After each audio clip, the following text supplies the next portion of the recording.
മാണി എന്ന രാഷ്ട്രീയ അധികായകൻ കെട്ടിയുയർത്തിയ കേരള കോൺഗ്രസ് എം എന്ന പാർട്ടി 12 സീറ്റിൽ മത്സരിച്ചു, 12 സീറ്റിലും പരാജയപ്പെട്ടു. അപ്പം ഏതാണ്ട് സംപൂജ്യരായ അവസ്ഥയിലോട്ട് പോയി. ഭാവിയെക്കുറിച്ച് ചർച്ച ചെയ്യണോ വിടണോ? സത്യത്തില് ജോസ് കെ മാണിയെ സംബന്ധിച്ചിടത്തോളം കുഴപ്പമില്ല, എം പി ആണ്.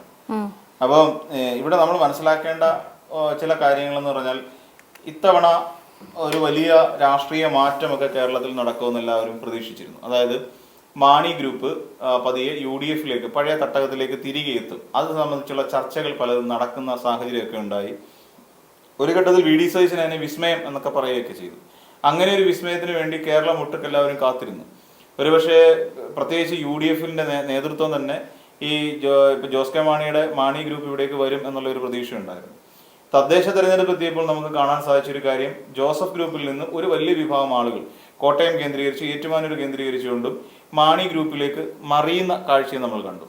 എന്നാൽ നമ്മൾ പിന്നീട് മനസ്സിലാക്കേണ്ടത്, അവിടെ ഈ പറയുന്ന തദ്ദേശ തെരഞ്ഞെടുപ്പിൽ മാണി ഗ്രൂപ്പിന് വലിയ മുന്നേറ്റമൊന്നും ഉണ്ടാക്കാൻ കഴിഞ്ഞില്ല എന്നുള്ളതും വലിയൊരു ദോഷകരമായ ഒരു കാര്യമാണ്. അതെല്ലാം മാണി ഗ്രൂപ്പിന്റെ ഒരു പ്രസക്തിയെ ഇല്ലാതാക്കിക്കൊണ്ടേയിരുന്നു. എന്നാൽ ഈ രണ്ട് കേരള കോൺഗ്രസുകളിലും ഏറ്റവും കൂടുതൽ പ്രതിസന്ധിയിലാകുമെന്ന് എല്ലാവരും ഉറ്റുനോക്കിയിരുന്നത് ജോസഫ് ഗ്രൂപ്പ് തന്നെയായിരുന്നു. മാണി ഗ്രൂപ്പ് അല്ല, ജോസഫ് ഗ്രൂപ്പ്. കാരണം ഇത്തവണത്തെ തെരഞ്ഞെടുപ്പിൽ ജോസഫ് ഗ്രൂപ്പ്, എനിക്ക് തോന്നുന്നു, ജോസഫ് ഗ്രൂപ്പിന് കൊടുത്തിരുന്ന സീറ്റുകൾ പോലും എണ്ണം കുറച്ച് 2 സീറ്റുകൾ കോൺഗ്രസ് ഏറ്റെടുത്തുകൊണ്ടാണ് ജോസഫ് ഗ്രൂപ്പിന് ബാക്കി 8 സീറ്റുകൾ മത്സരിക്കാൻ വിട്ടുകൊടുത്തു. അതിൽ എനിക്കൊന്ന് കാസർഗോഡോ മറ്റോ ഒഴിച്ച് ബാക്കി എല്ലാ സീറ്റിലും നിർത്തിയ സ്ഥാനാർത്ഥികളെ വിജയിപ്പിക്കാൻ ജോസഫിന് കഴിഞ്ഞു. ഒരുപക്ഷെ ജോസഫ് പോലും സാരഥ്യത്തിലില്ലായിരുന്നു. മീൻസ് തൊടുപുഴയിൽ ഇത്തവണ മത്സരിച്ച് ജോസഫിന്റെ മകനായിരുന്നു അബു ജോൺ ജോസഫാണ് മത്സരിച്ചിട്ട് കൂടി ഈ പറയുന്ന ബാക്കി ഒരു സ്ട്രൈക്ക് റേറ്റ് കൂടുതൽ ഉണ്ടാക്കിയെടുക്കാൻ കഴിഞ്ഞു. 8 സീറ്റിൽ നിന്ന് 7 മത്സരിച്ച് ജയിക്കാൻ കഴിഞ്ഞ ഒരു പാർട്ടിയായി കേരള കോൺഗ്രസ് ജോസഫ് മാറിക്കഴിഞ്ഞു ഈ തെരഞ്ഞെടുപ്പോടുകൂടി. അതില് എന്ന് വെച്ചാൽ ബാക്കി ഈ പറയുന്ന കാസർഗോഡോ കാഞ്ഞങ്ങോടോ ഐ തിങ്ക് അവിടെ എനിക്കൊരു ചെറിയ ഡൗട്ട് ഉണ്ട്. അതിൽ ബാക്കി എല്ലാ മണ്ഡലങ്ങളിലും അവർ വിജയിച്ചു. അവർക്ക് ഇനിയിപ്പോ 2 മന്ത്രിസ്ഥാനം അവർക്ക് ചോദിക്കാം. ഇപ്പൊ മോൻസ് ജോസഫിനോ അബു ജോൺ ജോസഫിനോ, ഇനി അതല്ല വേറെ ആർക്കെങ്കിലും തോമസ് ഉണ്ണിയാടനോ, ആർക്ക് വേണമെങ്കിലും ഒരു മന്ത്രിസ്ഥാനം ചോദിക്കാം. അപ്പം ഈ രീതിയിലേക്ക് ജോസഫ് ഗ്രൂപ്പിന്റെ ഒരു വലിയ വളർച്ചയും ഒരു മാണി ഗ്രൂപ്പിന്റെ വല്ലാത്ത ഒരു വീഴ്ചയുമാണ് നമ്മൾ കാണുന്നത്. സ്വന്തം മണ്ഡലത്തിൽ പാല എന്ന് പറയുന്ന ഒരു മണ്ഡലം എന്ന് വെച്ച് കഴിഞ്ഞാൽ മാണിയുടെ മണ്ഡലമായിരുന്നു, മാണി സാറിന്റെ മണ്ഡലമാണ്. ആ മണ്ഡലത്തെ പോലും തൻ്റെ കയ്യിൽ നിർത്താൻ ശേഷിയില്ലാത്ത ഒരു മകനായി ഈ ജോസ് കെ മാണി മാറുന്ന കാഴ്ച നമ്മൾ കാണുന്നത്.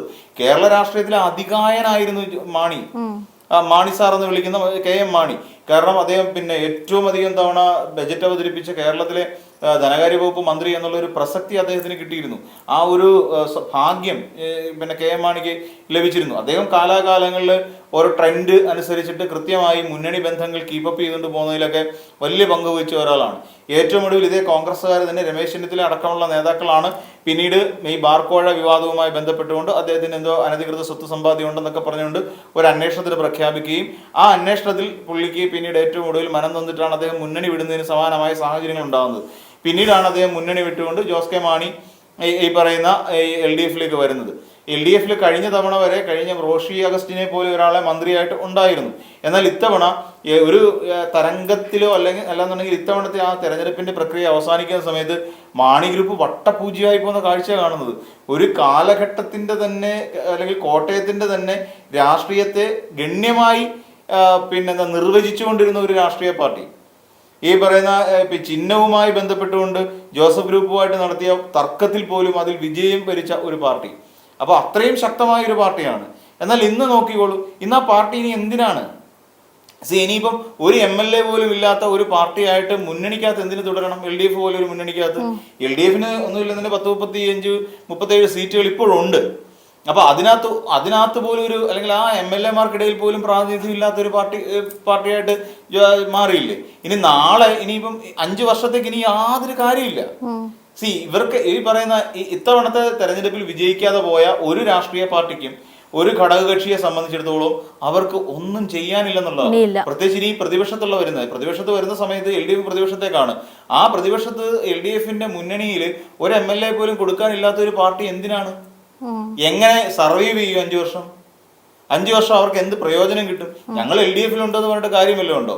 ഈ ജോസ് കെ മാണിയെ സംബന്ധിച്ചിടത്തോളം ഒരു പ്രയോജനമില്ല. തോൽവി അറിയാതിരുന്ന ഒരു പാർട്ടിയാണെന്ന് ഈ പറയുന്ന ജോസ് കെ മാണിയുടെ പാർട്ടി. എന്നിട്ടിപ്പോ എന്തായി? മാണി ഗ്രൂപ്പ് എന്ന് പറയുന്നത് ഇനി പിക്ചറിലേ ഇല്ലാത്തൊരവസ്ഥയിലേക്ക് എത്തി. ഇനി അതുകൊണ്ട് തന്നെ ഇനി 5 വർഷം ഇനിയിപ്പോൾ ഈ ഇദ്ദേഹത്തിന്റെ ഈ രാജ്യസഭാ ടൈം കഴിയുന്ന മുറയ്ക്ക് ജോസ് കെ മാണിയും അപ്രസക്തനായി മാറുകയാണ് ചെയ്യുന്നത്. ഇനിയിപ്പോൾ അവരെ സംബന്ധിച്ചിടത്തോളം ഉള്ള ഇനിയിപ്പോൾ ഉടനെ ഒരു മുന്നണി മാറ്റമൊന്നും ഇവർ ആഗ്രഹിക്കുന്നില്ല.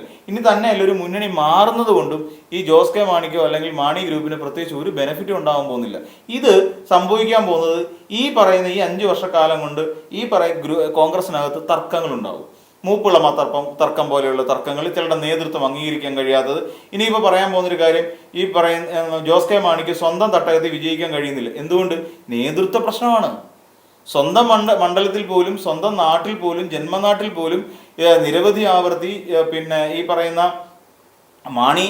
KM മാണി വിജയിച്ച സ്വന്തം പാലായിൽ നിന്ന് പോലും ഒരു തവണ പോലും തെരഞ്ഞെടുക്കപ്പെടാൻ കഴിയാതെ പോകുന്ന ഒരാളാണ് മാണി ഗ്രൂപ്പിന്റെ നേതൃത്വം എന്ന് ഈ ബാക്കിയുള്ളവർ അംഗീകരിച്ചു കൊടുക്കൂ?